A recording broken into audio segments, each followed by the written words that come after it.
पूज्य धार्मिक विभूतियां भाइयों और बहनों, यहाँ बड़ा पक्का इंतजाम किया गया है। 3 मिनट के लिए बताया गया था बोलना है, मुझे बुलाया तो 2 मिनट कर दिया और महाराज जी को यहाँ बिठाते हैं। मिनट पूरे हो जाते हैं तो वो जरा धकेलना शुरू करते हैं। 2 मिनट में तो शुभकामनाएं दी जा सकती। आपकी 2 मिनट शुरू आपके लिए।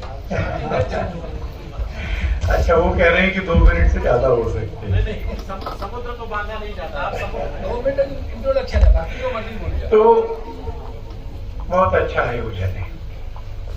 पीछे लिखा हुआ है हम सब भारतीय हैं, वी ऑल आर भारतीय।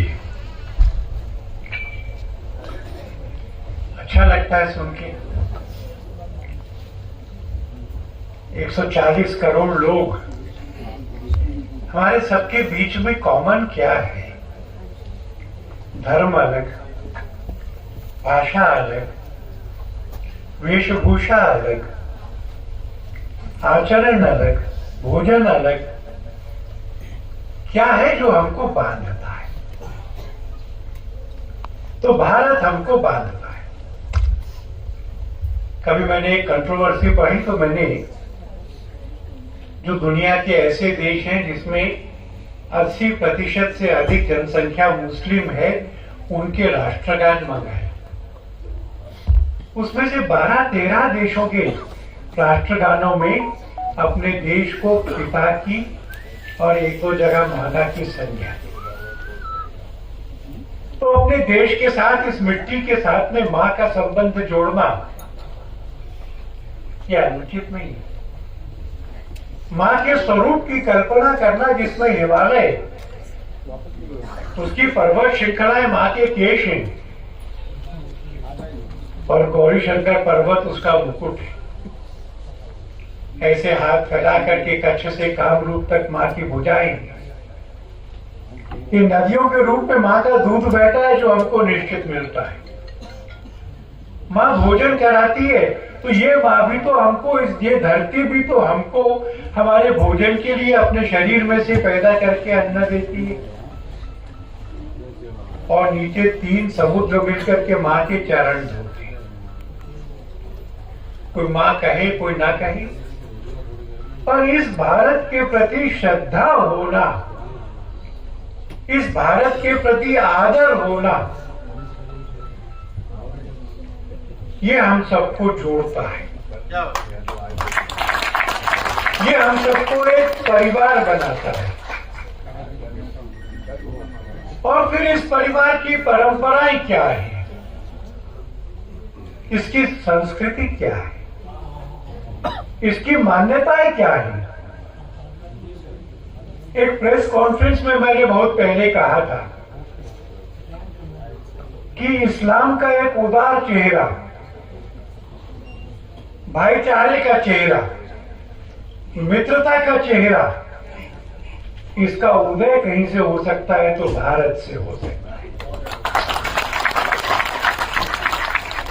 यहां तो बहुत विद्वान बैठे हैं इस्लाम के। मैंने थोड़ा पढ़ने की चेष्टा की तो मुझे 2 घटनाएं ऐसी लगी जो बड़ी विशिष्ट लगी। हजरत मोहम्मद साहब जाते थे, रास्ते में एक महिला का घर पड़ता था। वो महिला उनको अपशब्द बोलती थी। वो चुपचाप निकल जाते थे, प्रतिरोध नहीं करते थे। एक दिन वो ऊपर आई नहीं छज्जे पर। मोहम्मद साहब ऊपर पता करने गए कि वो कहाँ है माँ। आज माँ बीमार थी। उसको प्रेम के 2 बोल बोले, उसकी इलाज का इंतजाम किया। ऐसे मैंने एक और घटना भी पढ़ी। मैंने पहले कहा कि मैं तो विद्वान नहीं हूं कि वो एक शहर में गए, शहर के लोगों ने उनसे अच्छा व्यवहार नहीं किया। तो एक फरिश्ते ने, देवदूत ने कहा कि ये खुदा के बंदे, आपके साथ ऐसा व्यवहार हुआ, हम इस शहर को नष्ट कर दें। प्रॉफिट ने कहा कि नहीं, नष्ट मत करो, ये अपनी गलती समझेंगे और रास्ते पर आए। ये भी एक चेहरा है ना, ये भी एक पक्ष है ना, जो सामने वाले का आदर करता है, जो सर तन से जुदा करना नहीं कहता है, जो सबके अंदर भगवान को देखता है, जो सबको अपने जैसा मानता है। मैं अपनी जगह ठीक हूं, मैं अपने आदर्शों असूलों में ठीक हूं, आप अपने आदर्शों असूलों में ठीक हैं। आप मेरे पर जबरदस्ती ना करें, मैं आप पर जबरदस्ती नहीं करता। हम अपने अपने रास्ते पे चलेंगे, एक दूसरे का प्रेम और आदर करके चलेंगे।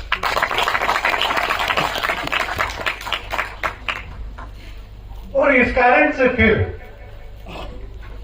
एक त्योहार पे सेवई हो, दूसरे में खीर हो, दोनों मीठी हैं, दोनों अच्छी लगती हैं। तो मैं समझता हूं कि भारतीयता का आधार ये है कि हम भारत को एक परिवार मानते हैं और उस परिवार के नाते हम सबको बराबर का मानते हैं, छोटा बड़ा नहीं मानते। और सबको अपने रास्ते पे चलने की जो भारत के संविधान ने छूट दी है उसका भी आदर करते हैं। ऐसा प्रेम का, ऐसा सेवा का, ऐसा भक्ति का, ऐसा भारत से उदय होगा तो दुनिया को शांति और आनंद का रास्ता मिलेगा। आज मंच पे जो लोग विराजमान हैं, मैं उनमें से अनेक लोगों को जानता हूं। वो अनेक लोग इसी रास्ते के पथिक हैं। मैं प्रणाम करता हूं उनको जो मंच पे बैठे, मैं प्रणाम करता हूं जो सामने मंच पर बैठे हैं। और एक बार हम सब मिलकर कहें, भारत माता की जय। बहुत बहुत धन्यवाद।